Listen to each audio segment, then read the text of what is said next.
안녕하세요. 교통사고 전문 저승가배상TV입니다. 이번 사고에서 눈에 띄는 점 어떤 게 있을까요? 결국은 뒷차가 다 책임져야 되는. 명백하게 무과실이 나와야 되는 사고입니다. 안녕하세요. 교통사고 보험 전문 전경근 변호사입니다. 이번 영상에서는 보험금 중에서 80% 이상 고도 후유 장애는 어떤 상태일 때 해당하는지, 또 주의할 점은 무엇인지에 대해서 설명드리겠습니다. 자, 이 보험증권을 보면요, 가입 담보 목록에 고도 후유 장애라는 보험금이 있는 경우가 있고요. 여기에 보통 가입 금액이 몇 억 이렇게 적혀 있고, 장애 상태가 대충 80% 이상에 해당할 경우 지급한다고 설명되어 있을 겁니다. 자, 그러면 여기서 말하는 80% 이상 장애 상태는 어떤 상태일까요? 보통 이 정도 장애 상태가 되면 무조건 거의 누워서 꼼짝도 못하는 상태다, 이렇게 알고 계실 텐데요. 그렇지 않습니다. 맥브라이드 장애 평가표상 장애율 80% 하면 그럴 확률이 높겠죠. 하지만 보험금은 보험 약관상 장애 평가표를 따르기 때문에 손해배상과는 평가를 다르게 하게 됩니다. 보통 80% 이상 장애 상태는 뇌손상, 뇌출혈이나 뇌경색 등으로 이렇게 마비 상태가 되면 발생하는데요. 만약 한쪽 뇌가 손상이 되면 반대쪽에 팔, 다리 이렇게 마비가 되는 편마비 증상이 생기게 됩니다. 자, 그러면 몸에 장애가 발생한 것이니 장애 진단을 받아야 하는데요. 손해배상에서 쓰는 맥브라이드 장애 평가표가 아니라 보험약관에 있는 장애 평가표에 의한 진단을 받아야 되고요. 그 장애 평가표에 보면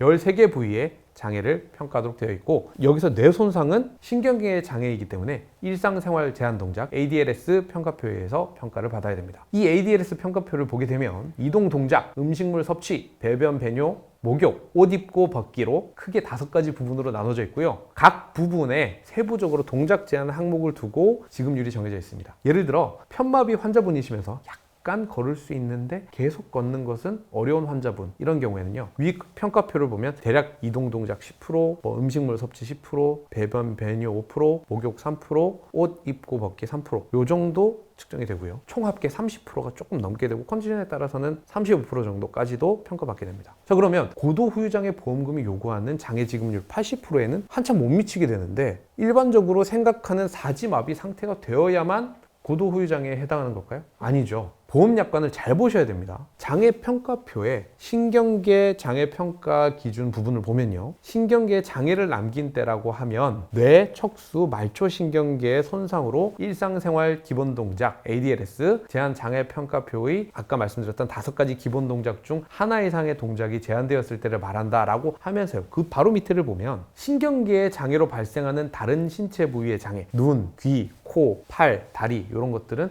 해당 장애로도 평가하고 그 중에 높은 지급률을 적용한다, 이렇게 되어 있습니다. 자, 이게 무슨 말이냐면 일상생활 동작 제한으로 평가를 하든 다른 부위를 각각 장애로 평가를 하든 그걸 평가를 해서 그 중에서 높은 장애에 대한 지급률을 적용한다는 겁니다. 자, 그럼 이 내용을 적용해서 아까 그 편마비 환자분을 다시 한번 평가를 해볼까요? 자, 보통 편마비 환자분들은 팔, 다리는 힘이 많이 없어서 그렇지 조금씩은 움직일 수가 있고요. 또 손가락, 발가락도 마찬가지입니다. 이걸 각 부위의 장애 평가표에 따라서 평가해보면요, 팔, 다리 각각 장애율 30%, 또 손가락, 발가락 각각 장애율 15%, 단순하게만 말씀드리면 이렇게 했을 때 합산하면 90%가 나오게 됩니다. 아까 처음 방법대로 장애를 평가하면 35% 지급률이라서 고도 후유 장애에 해당하지 않지만 다시 평가해 보니까 80% 지급률 이상이라서 결국 고도 후유 장애에 해당하게 되었습니다. 만약 처음에 내가 평가를 해보고 따져보지 않고 그냥 넘어갔으면 고도 후유 장애 보험금은 받지 못하고 그냥 넘어가게 되는 겁니다. 그래서 잘 따져봐야 되는 거죠. 더군다나 고도 후유 장애 보험금은 그 금액이 크기 때문에 더 주의해서 꼼꼼하게 보셔야 됩니다. 자, 이번 영상에서는 고도 후유장애 보험금에 대해서 설명드렸는데요. 이게 좀 어려우셨을 수도 있는데 이거 그냥 혼자서 생각하지 마시고 언제든지 궁금한 점이 있으시면 저희 보상가 배상 대표전화 카카오톡 카페로 문의 주시면 상담이 가능하니까요, 참고해 주시고요. 다음 영상에서 더욱 유익한 내용으로 찾아뵙겠습니다. 감사합니다.